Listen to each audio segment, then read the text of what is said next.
ሰላም ለእናንተ ይሁን የተወደዳችሁ የአባቴ ብሩካን የዘላለም ወገኖቼ በብዙ ምሕረትና ቸርነት እግዚአብሔር ደግፎ በሕይወት ስላኖረን እጅግ አድርገን እናመሰግነዋለን። የሱ ችሎታ፣ የሱ አቅም፣ የሱ ማንነት እንደደገፈን ሁላችን ያው ምስክሮች ነን። እንችላለን እናደርጋለን ብለን ያደረግነው የቻልነው የለም። የመኖራችንም ምክንያት እሱ ስለሆነ እሱኑ ትልቁን ጌታ እግዚአብሔርን እጅግ አድርገን እናመሰግናለን። እህታችሁ ሮማን ነኝ። እንደምታውቁት በተከታታይ የጴጥሮስን መጽሐፍ እያየን አለን። እግዚአብሔር ረድቶን ደግሞ አሁን በሚዲያ በፌስቡክ እና በዩቲዩብ መልእክቶቻችን እየተላለፉ አሉ። እንግዲህ እናንተም ለሌላውም እንዲደርስ እንድታደርጉ በጌታ ፍቅር ጠይቃችኋለሁ። በዚህ ስፍራ ላይ ጥያቄ የምትጠይቁ ስልክ የምትደውሉ ወገኖች በተቻለ አቅም ልክ መልእክቱ ሲያልቅ ቢሆን ሰምታችሁ ቢሆን ደስ ይለናል። ሌላ ጥያቄ ካላችሁ በተለይ ደግሞ በሶሻል ሚዲያ ላይ መልእክቶቻችሁን ብትጽፉልን፣ የጸሎት ርዕሶቻችሁን ብትልኩልን እንጸልያለን፣ አብረናችሁን ቆማለን። የሰማይ አምላክ እንደረዳን አንድ ትልቅ እምነት አለን። በጣም ብዙ ምስክርነቶች እየሰማናለን። ክብር ለሱ ይሁን።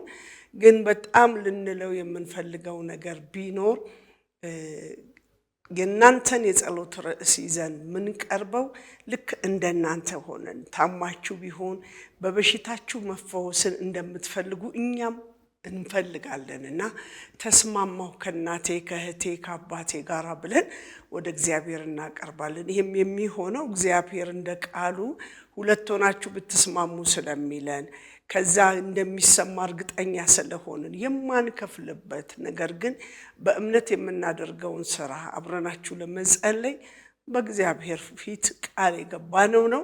ምናልባት በዚህ በስልክ መስመር ወዲያው ባናገኛችሁ የጽሁፍ መልእክቶች ብታስተላልፉ ባለን የጸሎት ሰዓት ሁሉ አብረናችሁን ቆማለን። ብዙዎች ደግሞ ምላሽ እያገኙ ስለሆነ ክብር ለእግዚአብሔር ይሁን። እግዚአብሔር እናመሰግናለን። እንጸልይና ዛሬም የሚናገር የሚያስተምረን አምላክ እንዲያስተምረን እንቀጥላለን። እንጸልይ። ባለብዙ ምሕረት ትልቅ አምላክ ልዑል እግዚአብሔር ሆይ እጅግ አድርገን እናመሰግንሃለን። ምሕረት ገነነልን፣ ቸርነት በዛልን። በምድራችንም ላይ ከጠበቅነው ከምንገምተው በላይ ያንተ እጅ ርኅራኄህ እያለፈ ስለሆነ እናመሰግንሃለን። ገና ብዙ እናየዋለን። ጠላት አጉልቶ ከሚያሳየን ይልቅ ተስፋ የሆነልን አንተን የምንጠብቅበት ብዙ ከፊታችን ብሩህ ቀን እንዳለ ተስፋ አድርገን አንተን እናመሰግናለን። እግዚአብሔር ሆይ በዚህ ጊዜ ደግሞ ልትናገር ልታስተምረን እንደሚገባ ልትናገረን ወደምትችል ወደ አንተ መተናል። የፈቃድህን ምክር የልብህን አጀንዳ እንድትፈጽም በኢየሱስ ስም ጸለይኩ።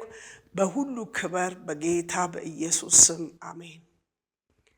እግዚአብሔር እናመሰግናለን። ሁለተኛ ጴጥሮስን የጀመርነው በዚህ በሁለተኛ ጴጥሮስ መጽሐፍ ምዕራፍ 1 ላይ አንድ ሰፋ ያሉ ነገሮችን ተመልክተናል። በተለይ ስለ መግቢያው ስለ ጸሐፊው ስንመለከት ከክርስቶስ ኢየሱስ የመጨረሻ ተልእኮ ከተቀበሉ ደቀ መዛሙርት መካከል ዋነኛውና አንደኛው እንደሆነ አእማድ ተብሎ የሚጠራ ጴጥሮስ በመጨረሻ ጌታ ኢየሱስ ክርስቶስ እኔን የምትወድድ የምትቀጥል ከሆነ ልታደርገው የሚገባ ብሎ ያስቀመጠውን ዋናውን አደራ እየተወጣ እንደሆነ በአንደኛና በሁለተኛ ጴጥሮስ መጽሐፍ መልእክቱ ላይ በደንብ እናያለን። በእርግጥ ጴጥሮስ የጻፈው ተብሎ የሚባለው የጻፈው እነዚህን ሁለት መጽሐፍቶችን ነው። ታዲያ በእነዚህ ሁለት ደብዳቤዎች ወይም መጽሐፍቶች ላይ አብስሮ የሚመለከተው ነገር እናንተ ከኔ ጋራ የክርስቶስ ተካፋይ የሆናችሁ እግዚአብሔር ልጅ ኢየሱስ እንደተወልኝ መልእክት መሰረት በጎቹ የሆናችሁ ግልገሎቹ ጠቦቶች የሆናችሁ እናንተ ልትኖሩት የሚገባው ህይወት ይሄ ነው። ለምን የመጠበቅ አደራ ተሰጥቶኛል፣ አደራዬን ለመወጣት ነው ብሎ እንደሚጽፍ ነው የሚታየው በዚህ ስፍራ ላይ።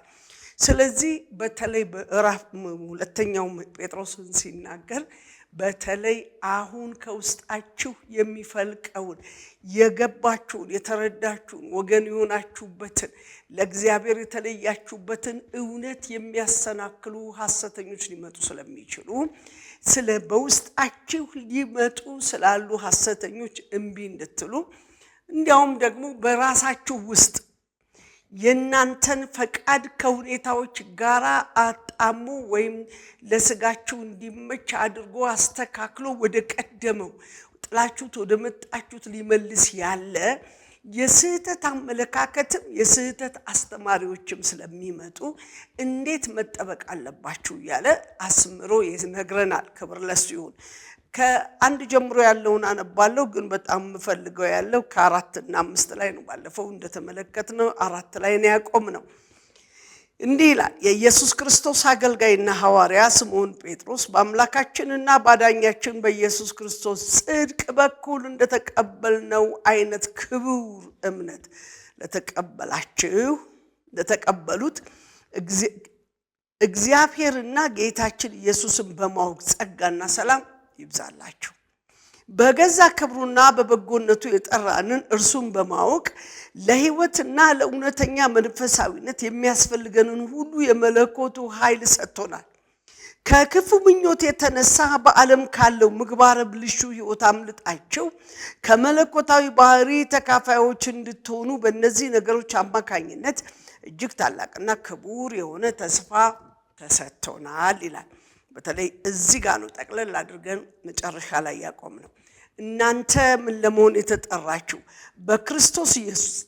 በክርስቶስ ኢየሱስ ጽድቅ በኩል የተጠራችሁ የተቀበልነውን ያንን እምነት እናንተም የተቀበላችሁ ሰምታችሁ መልስ የሰጣችሁ እናንተ ክርስቶስን ለማወቅ እግዚአብሔር ደግሞ ፈቃዱን ሐሳቡን ለማወቅ የተጠራችሁ ጳውሎስ ሲናገር እንዲያውም ሚስጥር የሆነውን የእግዚአብሔር ሚስጥር ለማወቅ ተፈቀደልን ይላል። የሚገርም ነው።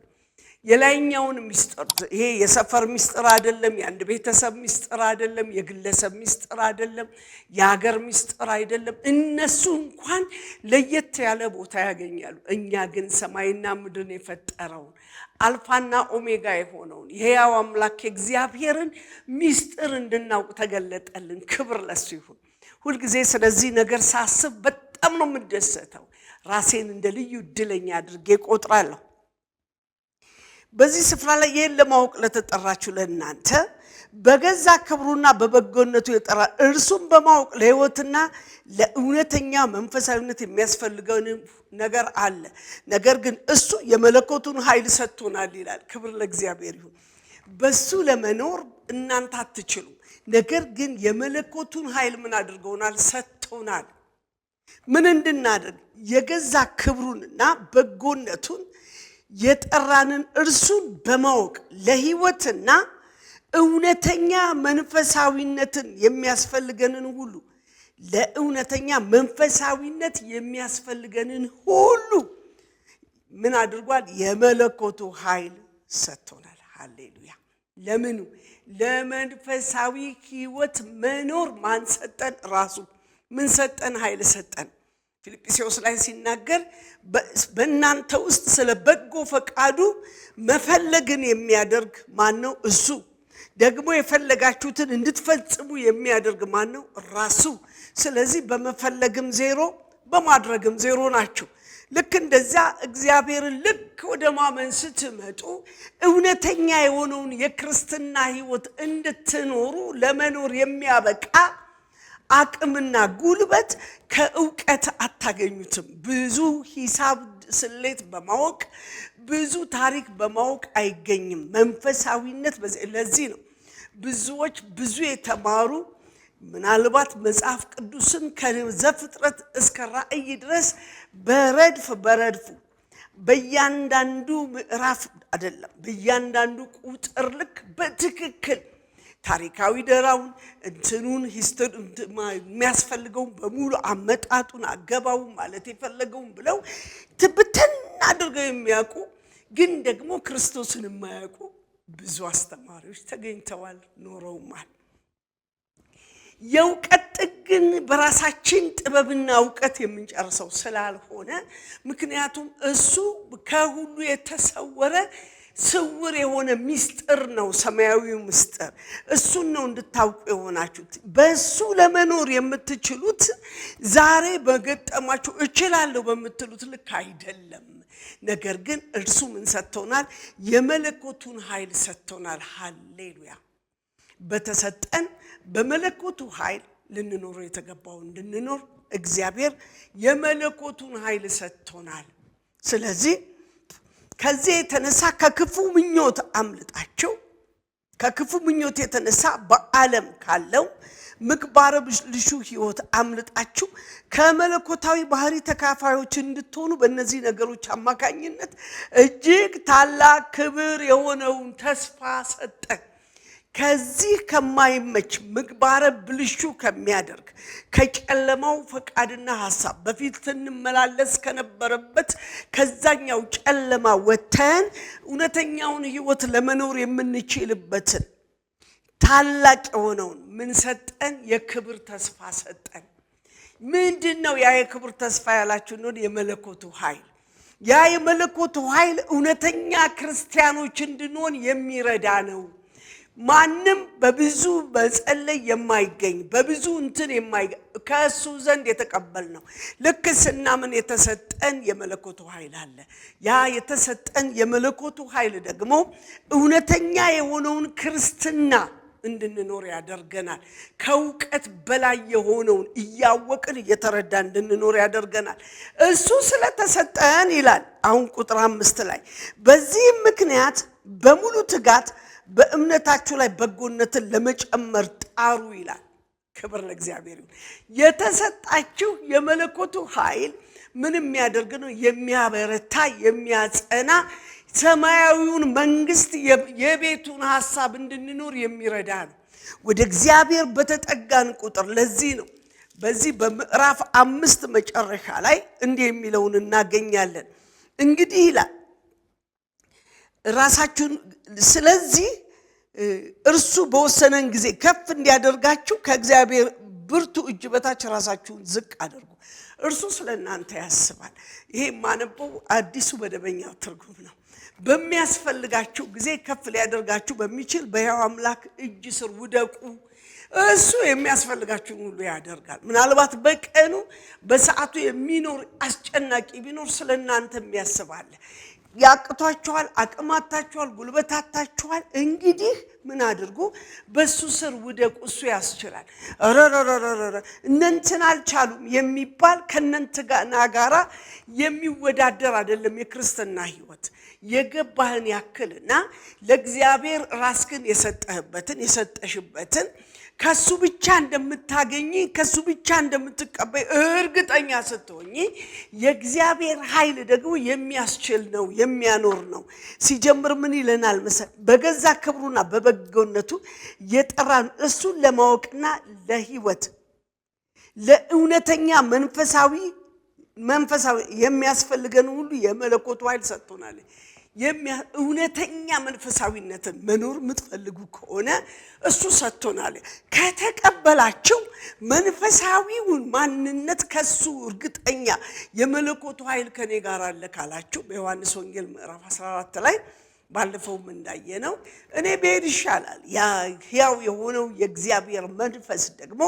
ያጽናናችኋል ወደ እውነት ይመራችኋል ብሎ ይነግራል ከኛ ጋራ የሚኖር የሆነ መንፈሳዊ ማንነትን ሊያስረዳን የሚችል ሕያው የሆነ የተካከለ ክብር ያለው መንፈስ ቅዱስ ተሰጥቶናል ታዲያ ይህ የተሰጠን መንፈስ ቅዱስ እኛን እንደ ክርስቶስ የሚያደርገን ሳይሆን ወደዚህ በክርስቶስ ኢየሱስ ያገኘነውን ህይወት እየጨመረን እውነተኛ መንፈሳዊነት ኖሮን እንድናድግ የሚረዳን ነው ስለዚህ ምንድነው የሚጨመረው ምንድነው ማድረግ ያለብን ስንል በዚህ ምክንያት በተሰጣችሁ የመለኮት ልክ ምክንያት ሁሉ ጊዜ ምን አድርጉ በሙሉ ትጋት በእምነታችሁ ላይ በጎነትን ጨምሩ አምናችኋል አዎ እርግጠኛ ናችሁ ክርስቶስ ኢየሱስ የእግዚአብሔር ልጅ ላንቺ ላንተ ለኔ እንደሞተ አምነሻል እውነት ኃጢአትሽን የሚያስተሰር እሱ እንጂ ካንቺ ስራ እንዳልሆነ ገብቶሻል።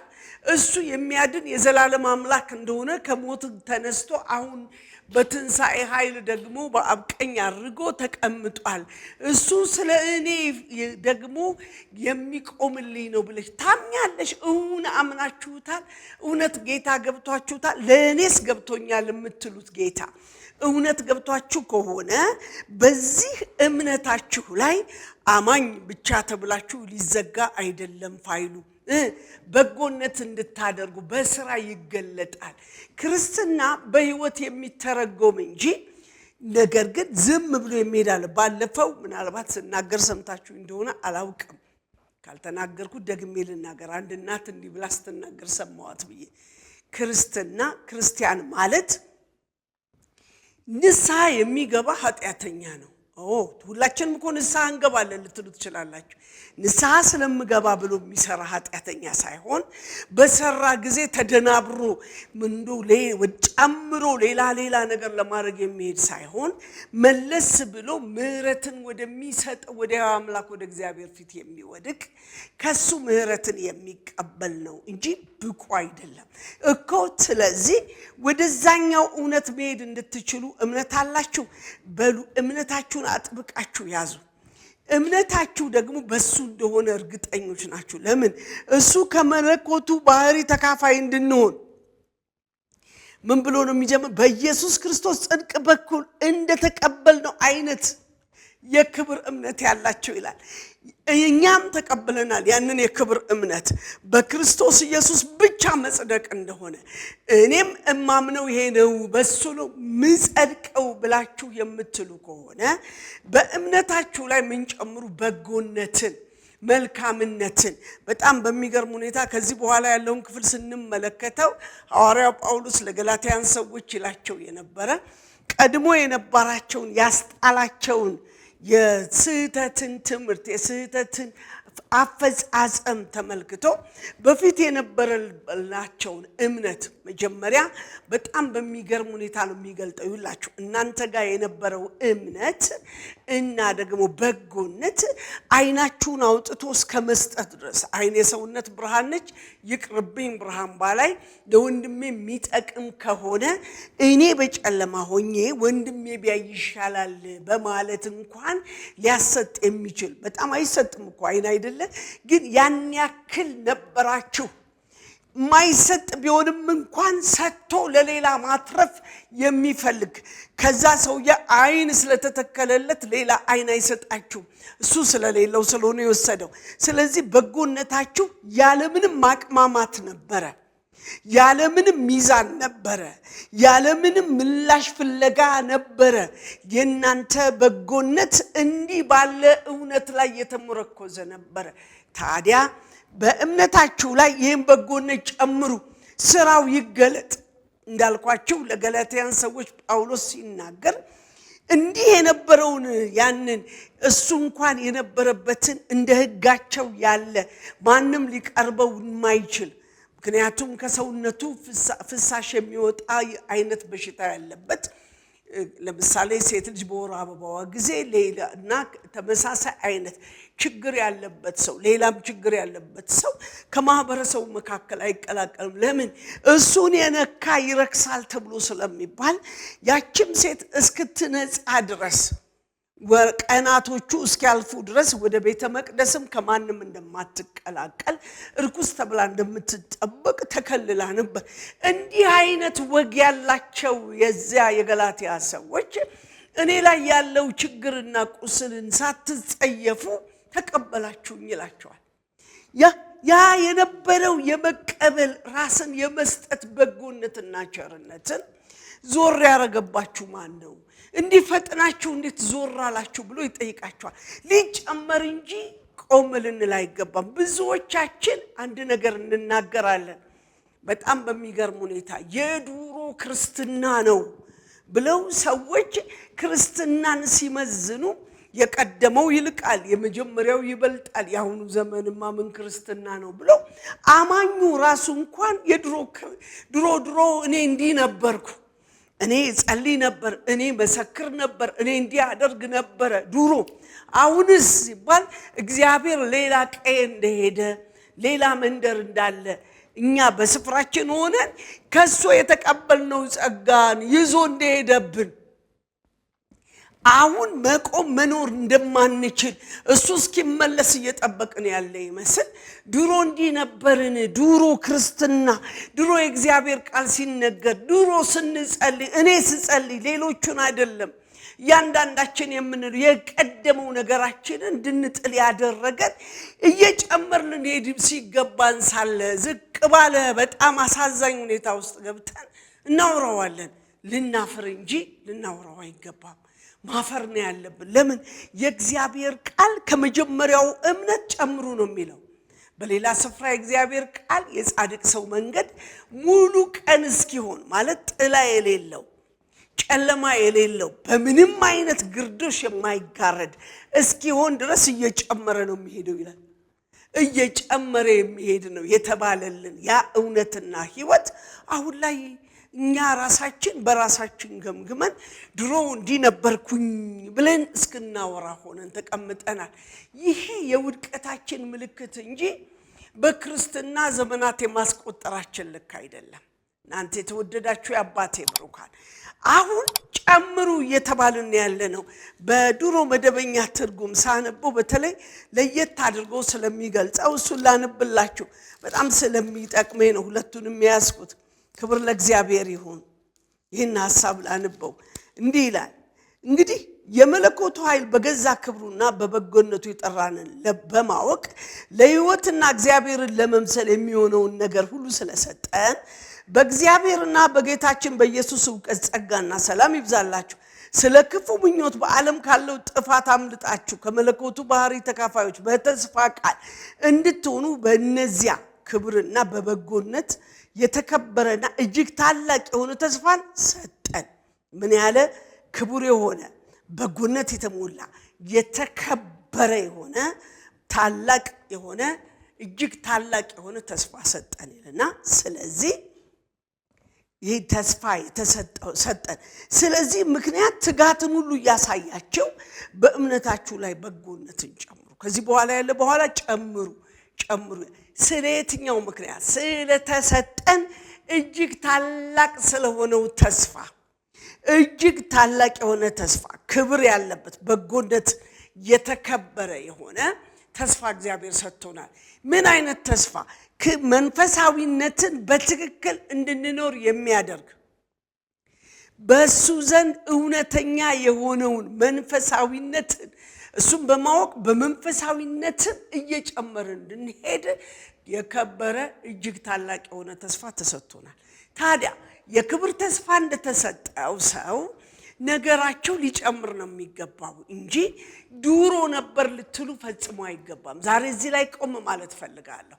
በእምነቴ ድሮ በአጠገቤ አጋንንት አይቆምም ነበር። ስጸልይ እንዲህ ነበርኩኝ፣ እግዚአብሔር እንዲህ ይናገረኝ ነበር፣ እኔ እኮ እንዲህ ነበርኩ ብላችሁ በነበር ያላችሁ ወገኖቼ በእውነት የመለኮቱ ኃይል ትላንትና በሕይወታችሁ ያንን መልካም ነገር አድርጎ ከሆነ መጨመር ነው የሱ ስራ። ብቻ ግን እናንተን ምን ልታደርጉ ልትተጉ ይገባል። ለመሆኑ ከትጋት ያጎደለ ነገራችን ምንድነው? ቆም ብለን ልናይ ይገባናል። ምንድነው ከትጋታችን ወደ ኋላ የመለሰን? እንዳንተጋ ያደረገ ነገራችን ምንድነው? ይሄ እርሱ ኃይልን በመጨመር ወይም ደግሞ ያ እጅግ በጣም ብሎ የተናገረው እጅግ ታላቅ የሆነው ተስፋ የሰጠን የመለኮቱን ኃይል በበጎነቱ እንዲሁ የሰጠን ጌታ እኔና እናንተ ላይ ዛሬ ላይ ቆመን ኃይሉ ስለደከመ ጉልበቱ ስላነሰ ሳይሆን እኔና እናንተ የምናሳየው ትጋት እየተጠበቀ ነው ማለት ነው። ስለዚህ ትጋት ይጠበቅብናል።